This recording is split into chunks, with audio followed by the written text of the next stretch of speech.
Hello, good afternoon. This is Story Time with Venus. And today, our first book for story time, we're going to read The Anguished Prince.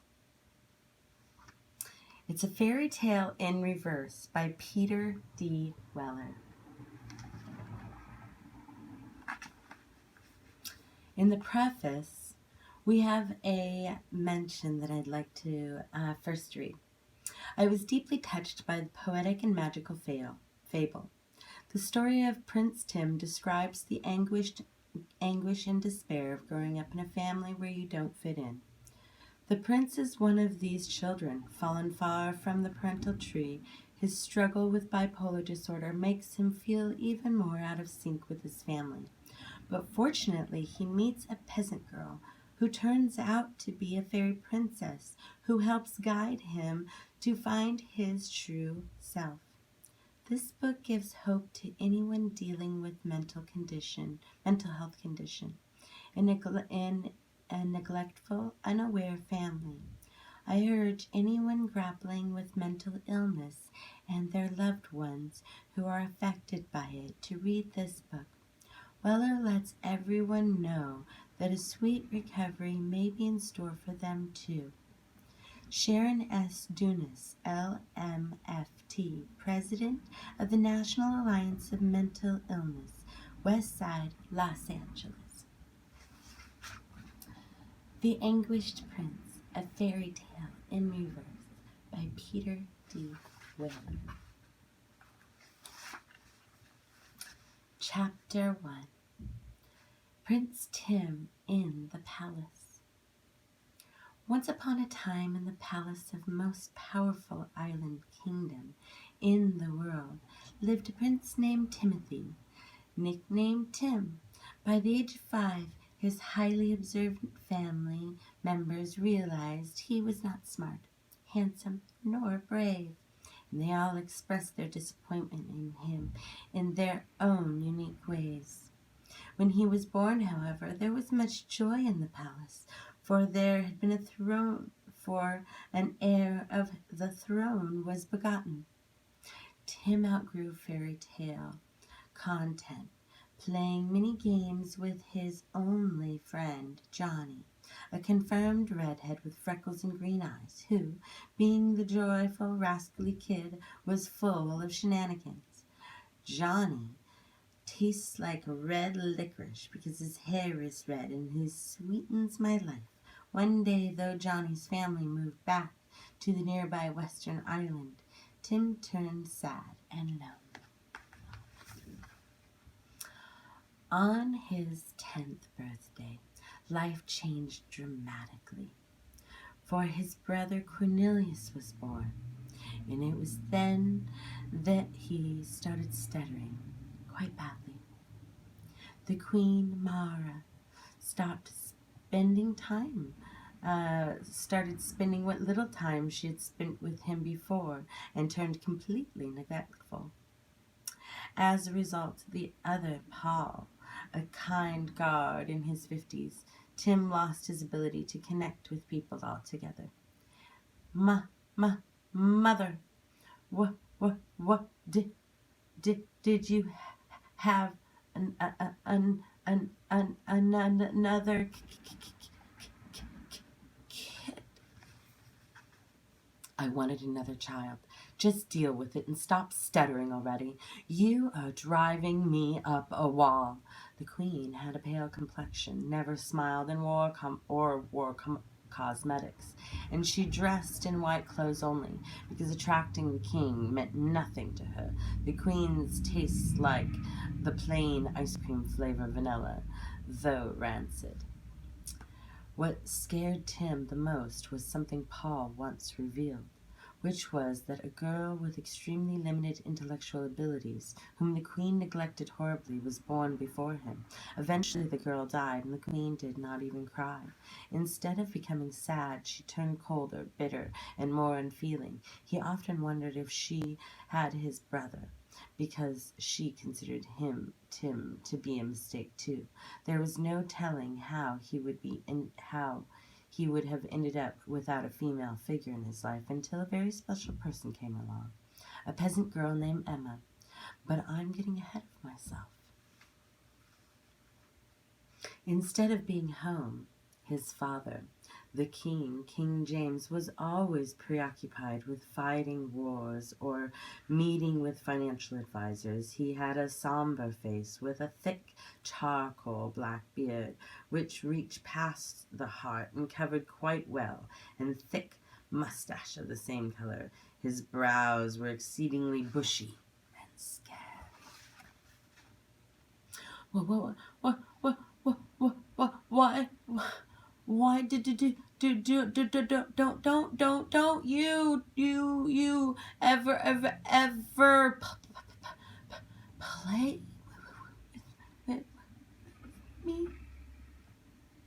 I have a kingdom to run. When I was 10, I excelled in literature, music, and drama, and did not play kids' games or read kids' books. How will you be the king when you grow up? Just be happy I put food in your mouth and stop whining. The king constantly pointed out Tim's flaws, filled him with ever-present shame, which corroded his inner psyche.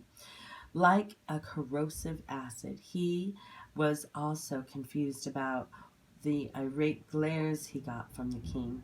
Whenever he cried, Tim thought that he was unlovable and he had absolutely nothing good to say about himself. But his father's anger was most hurtful. Although he never hit him, the rage was so grievous. There was no telling what to expect next. The king tastes like ice cream flavored chocolate, most dark chocolate, most nasty, hard dark chocolate bits, bitter. I like milk chocolate, but the dark chocolate is harsh. It's like chunky bits that break my teeth. Tim was frightened as a child. He had 5 recurring nightmares: living in the palace, being the king, fighting the wars, enduring the king's wrath, and training for battle. He would wake up from them with pounding heart and cold sweat, and going back to sleep was a charge. His maternal grandmother, Ava, a hideous woman with curly black hair, also lived with them. When she, a cold, critical woman, saw how ordinary Tim was, she said cruel things. You'll never amount to anything. No, no, no. I am not. I'll show you. No, no, no, no, no. You won't. She'd imitate him viciously. You wet the bed every night, and the laundry has to be washed, sheets daily. This was unbearable, and he would burst into tears, which brought more ridicule. She tastes ice cream like the ice cream flavor. No ice cream is too good for her. She's more like those obnoxious lemon sour balls that are tart. I always regret putting them in my mouth. Mara would hear the torment, but out of respect, because of her own cold-heartedness, would never have stood up for him. Tim felt betrayed all over the palace. Finally, his mother's younger brother, Murdoch, resided in the palace as well.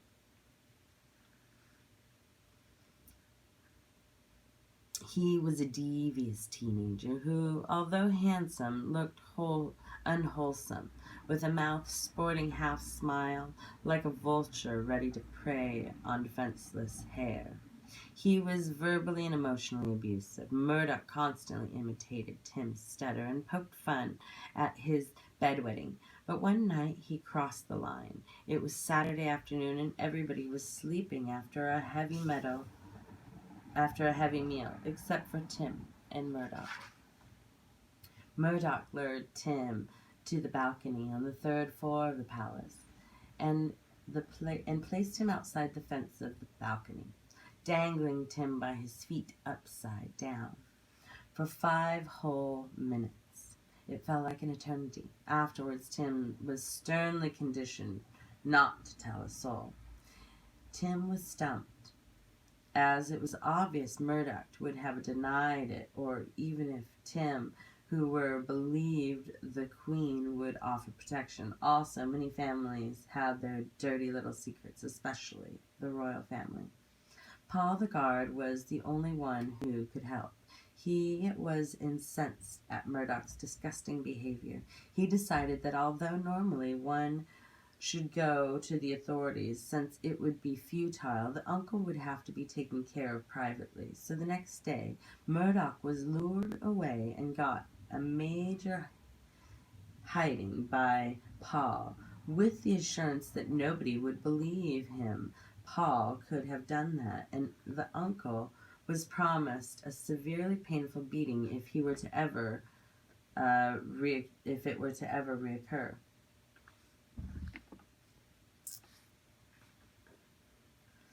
Murdoch never bothered him again, but the fear that Tim had during those 5 minutes was never forgotten. Murdoch was no type of food at all, but rather that stinky stuff that comes out of the body as a result of eating food.